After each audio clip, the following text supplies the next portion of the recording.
नमस्कार प्यारे बच्चों, इस वीडियो में 9th क्लास के मैथ सब्जेक्ट के चैप्टर नंबर 12 हीरोन्स का सूत्र की एक्सरसाइज 12.2 कर रहे हैं। बहुत इंपॉर्टेंट क्वेश्चन है। क्वेश्चन नंबर 7, एक पतंग 3 भिन्न भिन्न शेडों के कागज से बनी है। इन्हें आकृति में भाग 1, 2 और 3 से दर्शाया गया है। पतंग का ऊपरी भाग, जो ये वाला ऊपरी भाग है, 32 सेंटीमीटर विकर्ण का एक वर्ग है। वर्ग, ये हमारे पास एक वर्ग है जिसका विकर्ण कितना है, 32 सेंटीमीटर। ये ठीक है, इसको ऐसे किया गया है। अब इन्होंने कहा निचला भाग 6 और 8 सेंटीमीटर, 6 सेंटीमीटर, 6 सेंटीमीटर और 8 सेंटीमीटर। ठीक है, ये इसका विकर्ण 32 है। भुजाओं का एक समद्विबाहु त्रिभुज है। ज्ञात कीजिए कि प्रत्येक शेड का कितना कागज प्रयुक्त किया गया है। अगर हम इस वर्ग में इसको भुजा को ए और ए मान लें, मुझे तो इस वर्ग का क्षेत्रफल ही चाहिए, भुजा का स्क्वायर। अब यहाँ पे हमारे पास ये 90 डिग्री का होता है, ये हमारी क्या बनेगी एक समकोण त्रिभुज बनेगी। सॉल्यूशन देखिए, आसानी से आप निकाल सकते हैं इसमें। हाँ जी, इसको हम नाम दे देते हैं, चलिए ए, बी, सी और डी। तो ये हमारे पास ए बी डी बन जाएगा। ये एंगल हमारा 90 का हो जाएगा। ठीक है, हमें क्या गिवन दिया है, वर्ग का विकर्ण कितना दिया गया। वर्ग का विकर्ण की लंबाई है हमारी 32 सेंटीमीटर। ठीक है, 32 सेंटीमीटर है। माना वर्ग की भुजा ए मान ली हमने, माना वर्ग की भुजा ए सेंटीमीटर। तो पाइथागोरस थ्योरम से भुजा का स्क्वायर प्लस भुजा का स्क्वायर, आधार का स्क्वायर प्लस लंब का स्क्वायर किसके बराबर हो जाएगा, 32 के स्क्वायर के बराबर। ए स्क्वायर प्लस ए स्क्वायर, 2a स्क्वायर किसके बराबर हो जाएगा, 1024।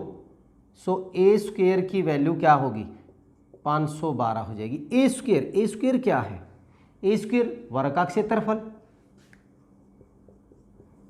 वर्ग का क्षेत्रफल जो होगा वो भुजा गुणा भुजा, मतलब ए स्क्वायर ही तो होगा, और ए स्क्वायर की वैल्यू 512 आ गई।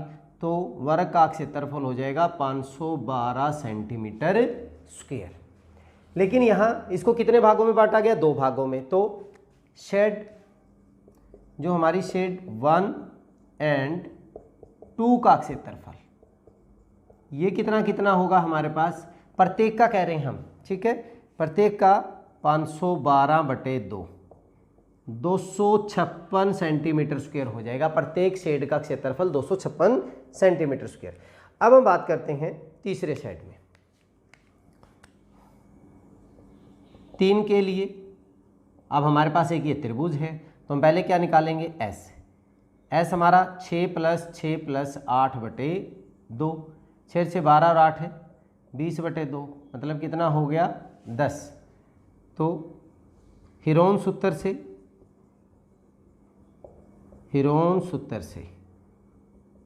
3 का क्षेत्रफल,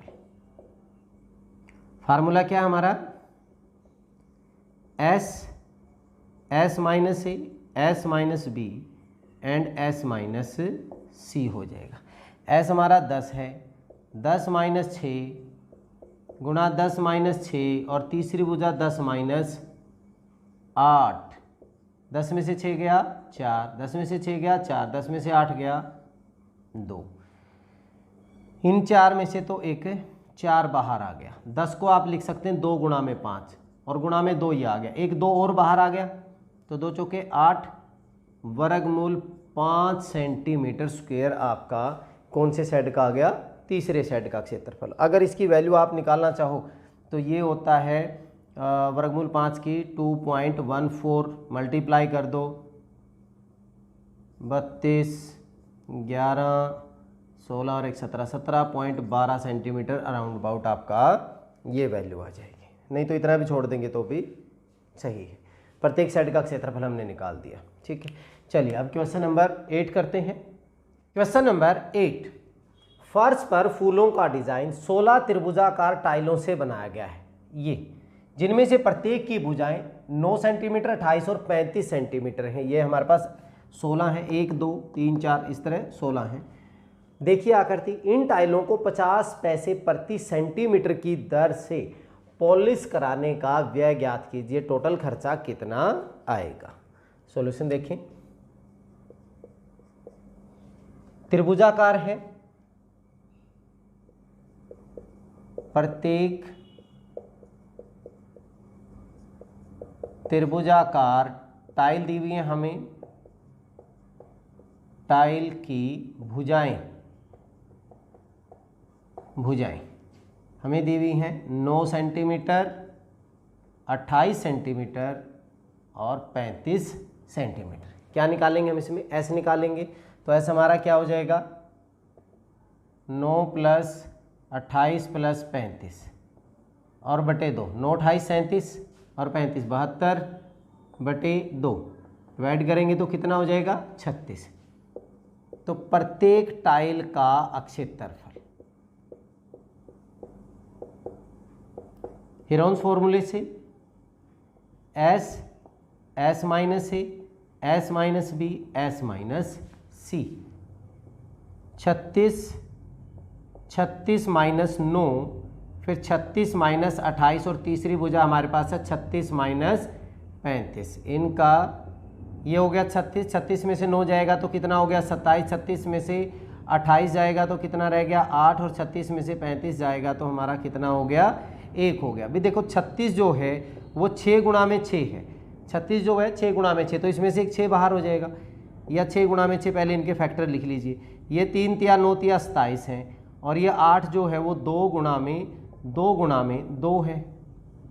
अब इसमें से एक 6 बाहर आ गया, एक 3 बाहर आ गया, इनमें से एक 2 बाहर आ गया, और अंदर क्या बचा? 3 गुणा में 2, इतने सेंटीमीटर स्क्वायर हमारा आंसर आ गया। 6 तिया 18 दूनी 36, 18 दूनी 36, 36 वर्गमूल 6 सॉरी वर्गमूल 6 की वैल्यू 2 आप इसको वैल्यू निकालेंगे तो लगभग इतना आएगा। अब इनको गुणा करेंगे सेंटीमीटर स्क्वायर, और ये गुणा कर लीजिए 88.2 सेंटीमीटर स्क्वायर के बराबर आएगा। राउंड अबाउट हमने ले लिया इतना, ठीक है। अब ये तो प्रत्येक टाइल का है, हमारे पास टाइलें कितनी हैं? 16 है। तो 16 टाइलों का क्षेत्रफल, 16 टाइलों का क्षेत्रफल कितना हो जाएगा? 16 गुणा में 88.2 सेंटीमीटर स्क्वायर, 16 दूनी 32, हासिल 3 हो गए, 128 और 3 131, 13 हो गए, 16 8 128 और 13 141, 1411.2 सेंटीमीटर स्क्वायर आपका एरिया आ गया। अब कह रहे हैं 50 पैसे प्रति सेंटीमीटर की दर से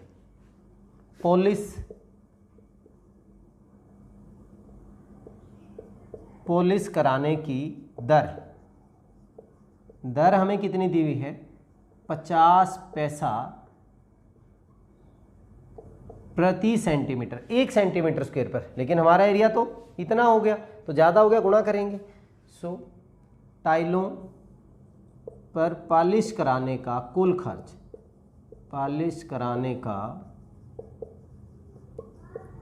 कुल खर्च, जो है वो 50 पैसे गुणा में ये कर दीजिए 1411.2 गुणा में 50/100।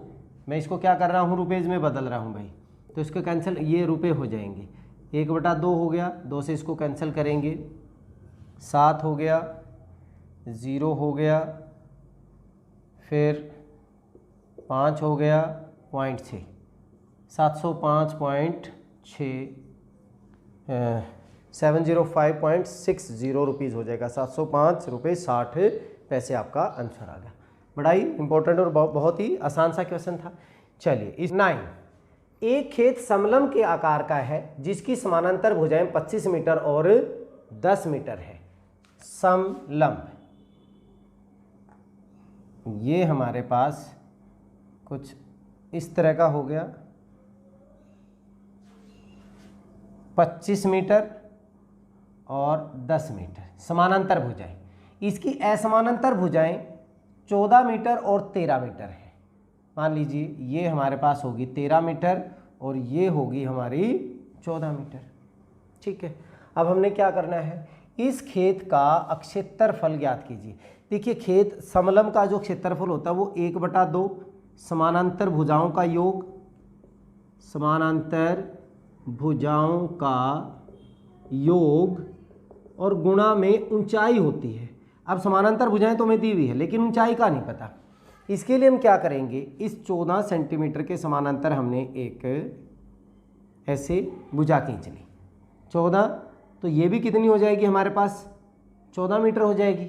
ठीक है, ये 14 अब ये हमारे पास समानांतर होगी, ये समानांतर बराबर है तो ये 10 होगी, तो ये भी कितनी होगी हमारे पास 10 मीटर। ये वाली वैल्यू कितनी बचेगी हमारे पास 25 थी टोटल, ये मेरे पास कितनी बच जाएगी 15 मीटर बच जाएगी। चलिए हम इसको नाम दे देते हैं ABCD और इसको नाम दे दिया हमने E। सॉल्यूशन देखिए सॉरी, समलंब में समानांतर भुजाएं, समलंब ABCD में, समलंब ABCD में हमारे पास AB समानांतर है CD के और वैल्यू क्या क्या दी हुई हैं। AB का मान हमारा 10 मीटर है, BC का मान हमने 13 मीटर लिया है और उसके बाद CD का मान हमारा 25 मीटर है एंड AD का मान 14 मीटर है। ठीक है, अब हमने क्या किया, AD के समानांतर, AD समानांतर क्या खींचा हमने BE, AD समानांतर BE की रचना की जिससे हमारे पास क्या बन गया ABED एक समानांतर चतुर्भुज बन गई। रचना की जिससे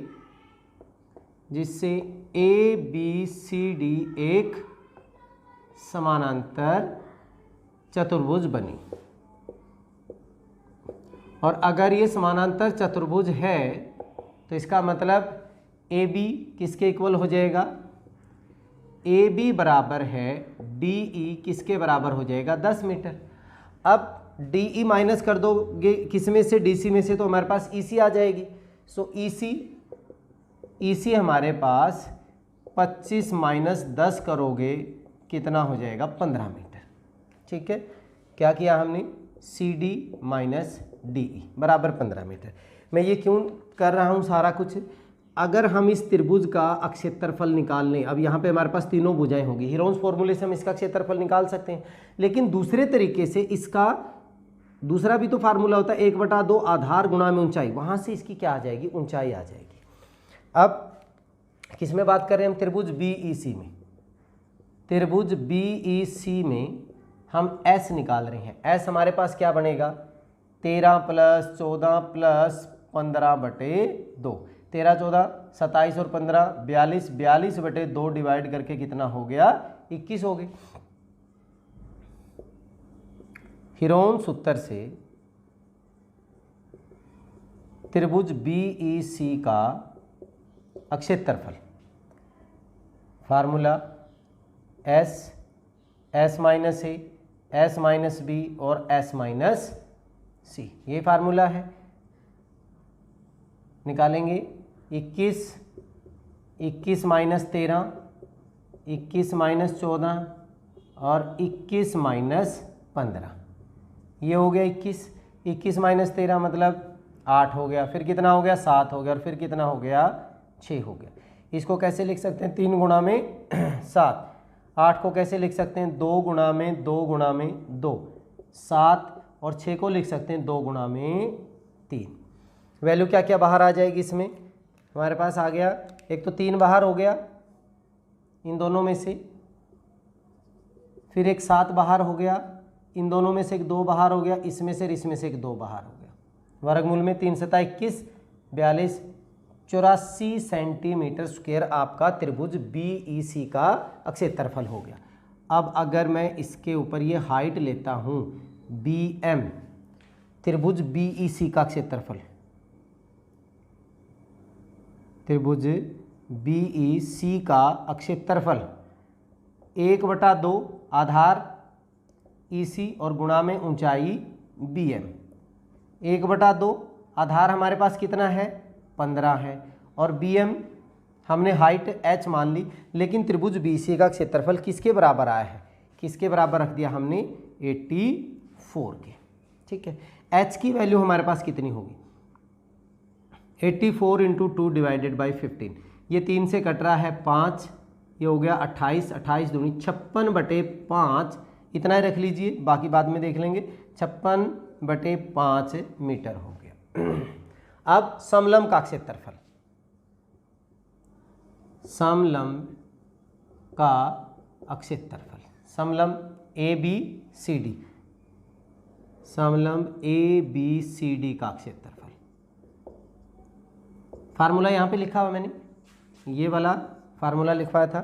ये क्या बन जाएगा 1/2, 1/2। समानांतर भुजाएं कौन सी 10 और 25, 10 + 25 और ऊंचाई कितनी होगी हमारी 56/5 सेंटीमीटर स्क्वायर हो जाएगा भाई। ये बन गया 1/2, 35 गुणा में 56/5, 5 से कैंसिल किया 7 हो गया, 2 से कैंसिल करोगे 28, 56, 7 दूनी 14 और 5 196 सेंटीमीटर स्क्वायर आपका क्या हो गया, इस समलंब का क्षेत्रफल हो गया। बड़ा इंटरेस्टिंग, बहुत ही इंपॉर्टेंट क्वेश्चन है। ठीक है, बहुत बार एग्जाम में आ चुका है क्वेश्चन। चलिए, ये आपकी एक्सरसाइज 12.2 और आपके चैप्टर का लास्ट क्वेश्चन था। आपका 12वां चैप्टर कंप्लीट हो गया। चलिए, इस वीडियो में इतना ही। नेक्स्ट वीडियो में अगले चैप्टर के साथ फिर मिलते हैं, तब तक के लिए जय हिंद, जय भारत।